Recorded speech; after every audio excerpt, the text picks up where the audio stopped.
This podcast is intended for a mature audience over 19 years of age and is provided on an educational and informational basis. Any material presented is for informational purposes only and should not be taken as a substitute for professional medical advice or as an endorsement or medical claim by Everything Podcast or Ripco.pro.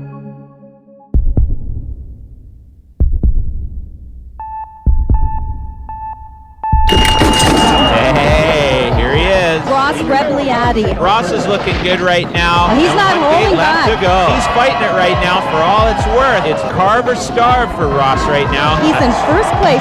Ross Rebagliati, Canada.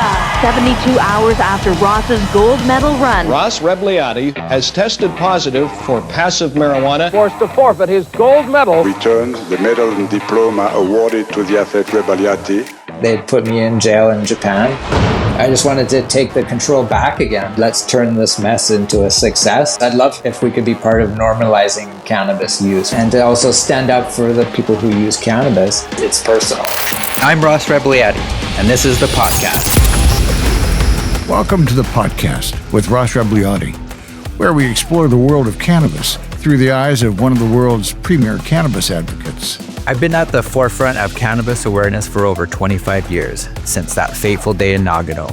Join me as we dig deep for gold nuggets hidden in the wide world of weed. It's growers, producers, innovators, and enthusiasts. Don't forget to hit that subscribe button and keep the podcast in your rotation.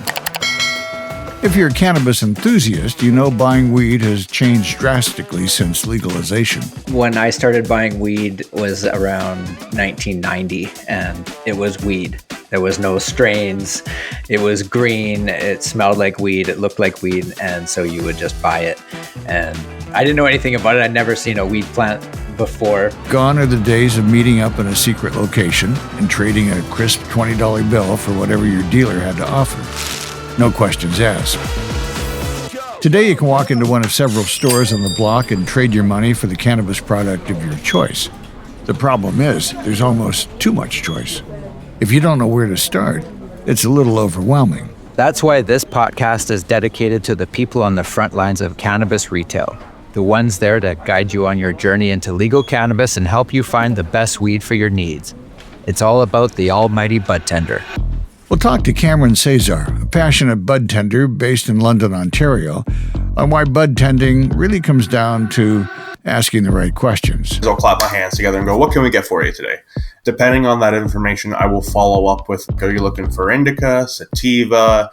I'll ask them if they know the difference, if they're unsure. And we'll talk to Jamie Lipowitz, founder of High Buds Club, an exclusive club for bud tenders focused on bridging the gap between cannabis brands and the people selling their products. And I had this literally like in a cartoon, this light bulb moment of, oh my God, the bud tender is the most valuable part of a funnel. I'm Don Schaefer. And I'm Ross Rebagliati.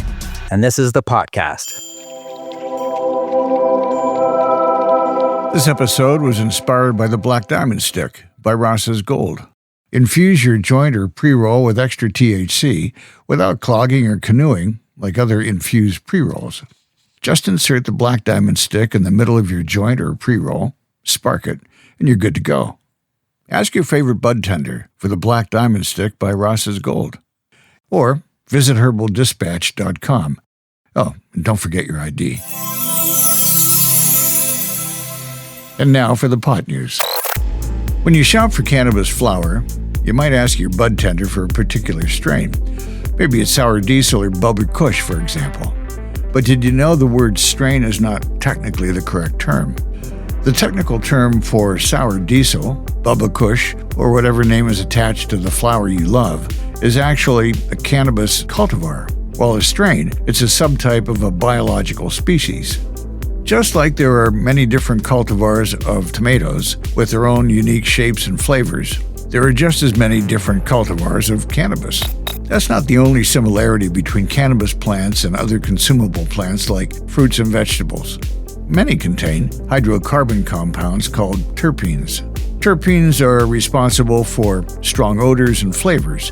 For example, the lemony flavor of lemons can be attributed to a terpene called limonene. This terpene is also present in cannabis, and imparts the citrusy flavor you might notice when consuming it. Cannabis contains more than 150 different terpenes, and each cultivar has its own unique combination that creates a distinct flavor.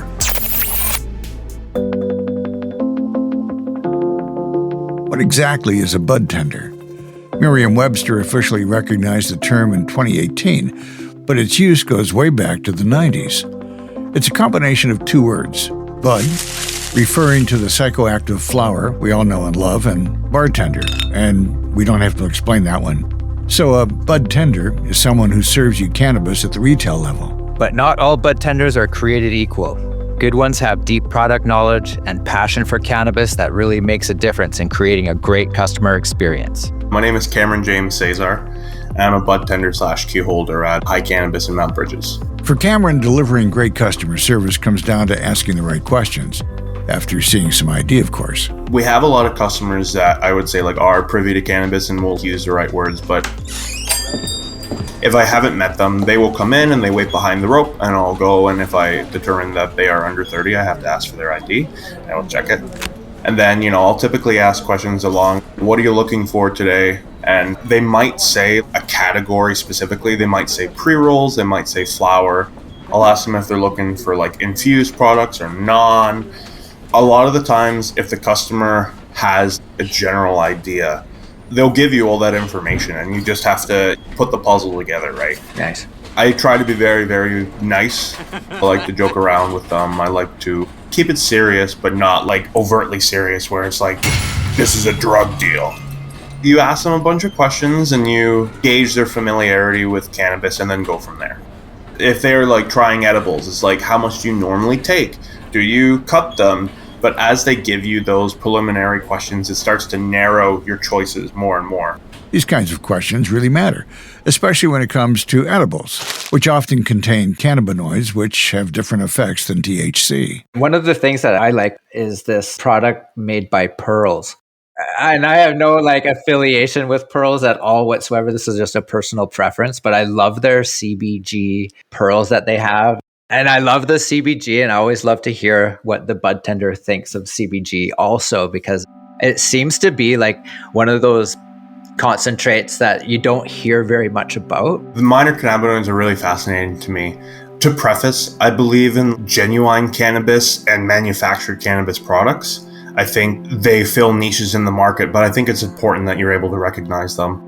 I know certain brands will either isolate CBC or CBG and stuff like that. Spinach will use a fermentation process with yeast, where they will take a sample of the minor cannabinoid, and that yeast will breed the minor cannabinoid, and then they will isolate it further and then infuse it into their products. It's very interesting, and it sounds vaguely scary to people that might not understand, but for me it's just gastronomy and the food world, where it's something that gets really, really focused and developed and then put into the market. Oh, wow. There's lots of different conversations you can have about it. Still, some people walk into a cannabis shop with only one thing on their mind. If a guy says, oh, I'm just looking to get really high, you might ask them some preliminary questions if they've tried something infused, what they normally consume. Maybe if he's gassing himself up and you give him the 50% infused pre-roll, you don't want him to have a negative experience, right? It's all different for each individual consumer. They also might think that they want to get super high, but may not have ever been super high before, and think that I can handle whatever, but maybe they're still kind of climbing that tolerance ladder. Absolutely. They've had the 25% weed, and that was super high for them. They think they're gangbusters and they can handle anything now. You don't want to set them up with a 200 milligram edible, if the most that they've ever taken is 50 milligrams. Absolutely. Thankfully, a customer likely wouldn't be set up with a 200 milligram edible at a legal cannabis store, since the maximum allowed edible potency per piece in Canada is only 10 milligrams. Still, 10 milligrams can be a lot for a new user. And it's nice to hear that you like to joke around a little bit, because I find it to be slightly nerve-wracking walking into a dispensary. It's kind of the essence of weed itself is not hanging out with a bunch of people you don't know. right? So when you walk into a store, it's first of all, it's nice to know your bud tender. It makes that whole experience way more fun and acceptable. But if you're walking into a new store, they don't know you, you don't know them. There's always that little bit of tension around the fact that you might be baked or you might not be and you wish you were or whatever. But yeah, no, it's nice to have that icebreaker. Totally. And like, I would say like I build customer relations very well with my job. There are lots of customers that specifically like interacting with me. They specifically ask for me. You're the man, Cameron. I appreciate that. Building those customer relations is, you're right, super, super important because it cuts down on the tension. I like to be left alone for like the first minute. I like to look around at the store and see what the store is like and then figure out or try to remember why I came in again and what I was looking for. But at some point, I'm going to want to interact. Yeah, you absolutely vibe check the customer. Absolutely. And the customer vibe checks the area. Totally. Totally a vibe check. Now that the vibes have been checked, let's take a trip backwards through the cannabis sales funnel before the customer makes their purchase. For me, as a guy with a weed brand, I wanted to know what's the best way for me to educate budtenders on the benefits of my product. How can I use my marketing dollars wisely? Hi Buds Club might be the answer. My name is Jamie Lipowitz. I am the founder of Hi Buds Club. Hi Buds Club is a community for budtenders. We work with cannabis brands to create marketing and advertising programs to connect to budtenders in order to win their mindshare at retail. We wanted to talk to Jamie because it's clear she knows a thing or two about marketing cannabis brands, and the story of how she got here is pretty wild. It's like sometimes I tell the story and I lived it and it doesn't seem like it's real, but it's real. I have wanted to be an entrepreneur as long as I can remember. In 2018, when it was clear that cannabis was going to be legalized, I was working in marketing and advertising, and I sold a program to Canopy Growth.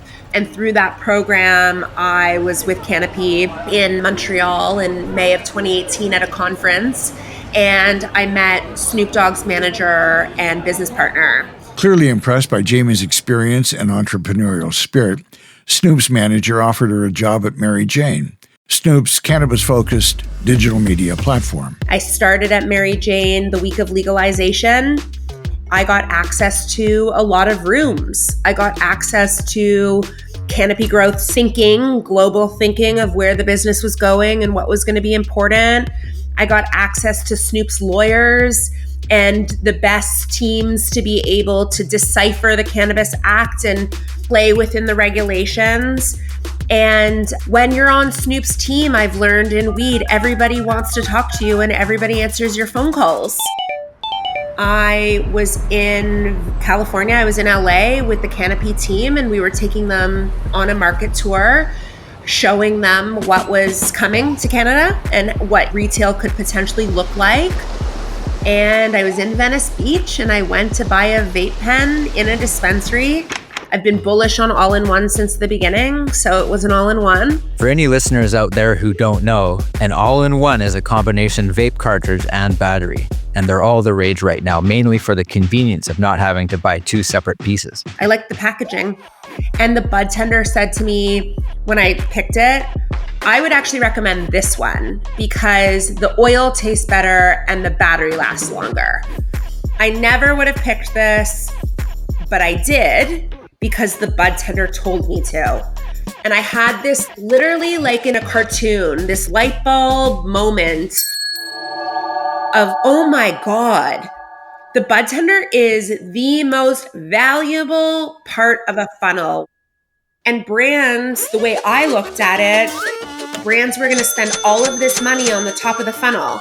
They were going to try to win customers and get them to buy their product. They would drive them into retail, and all it took was the budtender to say, don't buy this, buy that. The budtender is the most powerful part of the funnel, and quite frankly, nothing above it exists. And with that, the Hi Buds Club was born. It's an online platform where budtenders and cannabis retailers gain access to product education opportunities, product sampling, and cannabis camaraderie. As of February 2024, Health Canada allows licensed producers to provide product samples to provincially licensed cannabis retailers and their employees. Sampling is super important for cannabis brands. If you think about it, it's a lot easier for a budtender to sell something when they've actually had a chance to try it. And if you're the one in charge of purchasing inventory for your store, it's less risky making those decisions when you know exactly what you're buying. But sampling can be very expensive, especially for smaller operations like mine. So having a solution like High Buds Club is really appealing because it combines targeted sampling with product education and measurement of ROI, return on investment. But High Buds Club is not just a place where brands have a chance to sample and educate budtenders. Membership has its benefits. So it was always really important to me that the benefit of High Buds Club not be free weed. And so I always think of the platform as a choose your own adventure. We give you access to a community of people and what I think of as a third space. And we give you the ability to learn, to share, and to grow in your career. That manifests through online education, as well as product experiences. But I have found it very important not to lead with, if you join the club, you get free weed, because the intention then isn't right. It really works if you have the belief of all ships rise with the tide.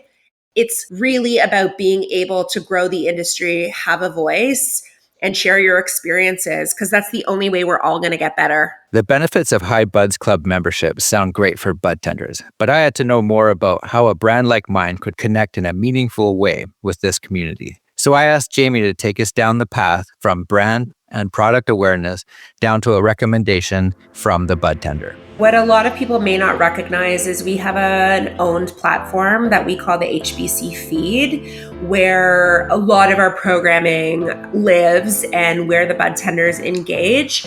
I would say that the root and the heart of everything we do is grounded in our news feed and our group chats. And so when we talk about awareness, it's a lot of if you know product drops. It's a lot of seeding information to the members and having them talk to each other about it so that they're able to spread the word and get awareness going just simply of the product existing. Knowing a product exists is important, but it's only one piece of the puzzle. Budtenders also need to know why they should recommend it to a customer. Maybe it's got a unique flavor profile, higher minor cannabinoid content, or perhaps it was lovingly handcrafted by a small team of passionate growers. You know, things other than how much THC the product may contain. That's where the second piece of the puzzle comes in. The second layer to that is around reason to believe and product education.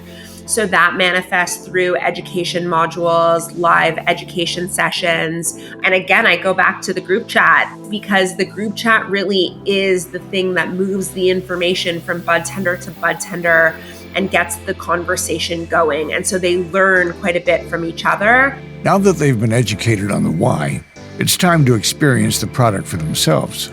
High Buds Club also measures sentiment around the product before and after trial. And then the third piece around the willingness to recommend is anchored in trial, but it's also anchored in data. So we survey before we ever give any sample experiences. We always have a baseline of information that we're working from, in which the budtenders have told us about their experiences, any of their preconceived notions, anything there. Then we deliver them a brand experience, get them to understand the product and how to sell it, double down on a product experience, and then they talk to each other about it and you see it all over the internet. And so I've developed a really interesting formula, but it's all powered by the High Buds Club feed, which also I think is really powerful because it's not meta, right? There's no shadow banning. Folks in the cannabis industry know that social media giants like Meta are not too keen on cannabis-related content. They allow it to a certain extent, but accounts are often deleted or shadow banned, meaning their content is effectively muted without warning for mentioning too many cannabis-related terms. But there's no risk of being deleted or banned on the High Buds Club feed. It's a true social media platform for budtenders where they're able to learn from each other. And that to me is the X factor. The chats and the learning from each other. I go back to what we stand for, like to learn, share, and grow together. That's a true, like win-win situation. It sounds like a must-have for a budtender to be part of the High Buds Club. It would seem to me like if I was a budtender that, you would want to know what the next cool thing is or who's dropping what, when, and where. Yeah, that sounds like something that I would definitely want to have in my back pocket. When it comes to brands making a strong impression on budtenders and consumers, storytelling also plays a big part in breaking through the sea of options. I think cannabis brands have to really figure out who they are. I don't think many of them know who they are or why they exist. And I think they think that their value is like cheapest weed for highest THC, or that's the sort of thing that matters. And the brands that are the ones that stand out and are able to, really communicate, understand who they are. They understand why they exist. They understand why their products are different and who they are for. And they're able to synthesize that down into bite-sized communications that are easily understood and able to be regurgitated by a budtender. I've always felt like a strong backstory is what makes a brand.